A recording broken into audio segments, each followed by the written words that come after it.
ఉపాధ్యాయ మిత్రులకి నమస్కారం. ఒక యాక్టివిటీ మీకు పరిచయం చేస్తున్నానండి. ఇక్కడ నేల మీద కొన్ని ఫ్లాష్ కార్డ్స్ వేశాను. దీంట్లో మ్యాథ్స్ ఉంది, తెలుగు ఉంది, ఇంగ్లీష్ ఉంది, కొన్ని పిక్చర్స్ కూడా ఉంటాయి.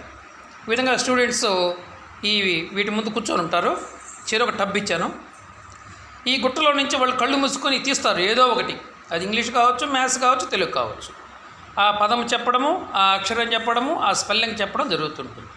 దీనివల్ల రివిజన్ బాగుంటుంది. అంత కళ్ళు మూసుకొని తీసుకోవడం అనేది ఒక ఫజిల్, ఒక కామెడీగా పిల్లలకి ఆనందంగా, ఉత్సాహంగా ఉంటుంది.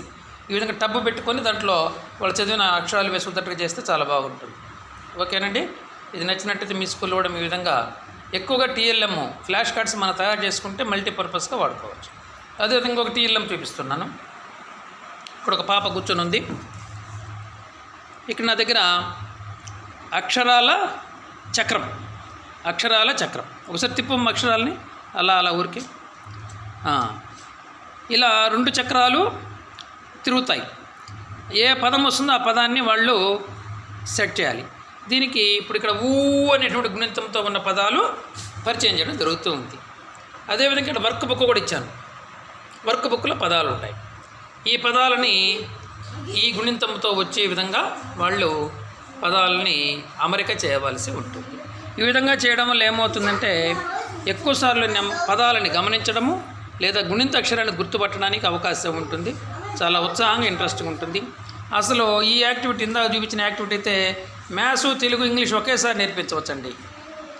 ఏమీ అవసరం లేదు మనకి. ఒకేసారి ప్రధానంగా ఎఫ్ఎల్ఎన్ యాక్టివిటీలో ఉండేటువంటి దాంట్లో సామర్థ్యాలన్నీ కూడా దీంట్లో వస్తాయి.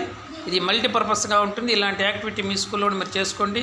మరి మీ స్టూడెంట్స్ని కూడా ఎఫ్ఎల్ఎన్ సామర్థ్యాలు పెంపొందించే విధంగా కృషి చేసుకోండి. ఓకే అండి, థ్యాంక్ యూ.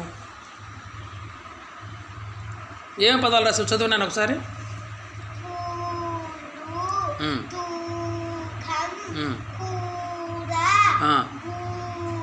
బూర అట్లా ఇదండి. ఈ విధంగా తిప్పుతూ ఉంటే చక్రం పదాలు వస్తూ ఉంటాయి. ఇలాంటి చాలా నేను తయారు చేసుకోవడం జరిగింది. చాలా చక్రాలు ఉన్నాయి ఈ విధంగా నా దగ్గర. కనీసం ఒక 20 దాకా ఉన్నాయి నా దగ్గర. ఇలాంటి చాలా ఉన్నాయి. ఇంగ్లీష్ కూడా ఉంటుంది అదేవిధంగా, ఇంగ్లీషు, తెలుగు. అదేవిధంగా ఒత్తుల పదాలు కూడా ఉంటాయి. అదేవిధంగా గుణితాలు ఇందాక చెప్పాను. సరళక్షరాలు కూడా ఉంటాయి. సరళక్షరాలు ఉంటాయి, గుణితాలు ఉంటాయి, ఒత్తులు ఉంటాయి. ఇట్లా చక్రాలు తయారు చేసుకొని మనం ఎలా తయారు చేసుకోవడం ఒక ఐడియా ఇస్తాను. ఒక ట్రే తీసుకోండి, ప్లాస్టిక్. ఈ విధంగా మధ్యలో ఒక హోల్ వేయండి. మరి ఐరన్ షాపుల్లోకి వెళ్తే ఇలాంటి బోల్ట్ ఒకటి ఇస్తారు. ఆ బోల్ట్ వేసి బిగించుకోవడం. మనం వద్దనుకున్నప్పుడు తీసేసుకొని మళ్ళీ విడివిడిగా మనం ప్యాక్ చేసుకొని పోతుండొచ్చు. చాలా బాగుంటుంది ఈ యాక్టివిటీ. ఓకే అండి, థ్యాంక్ యూ.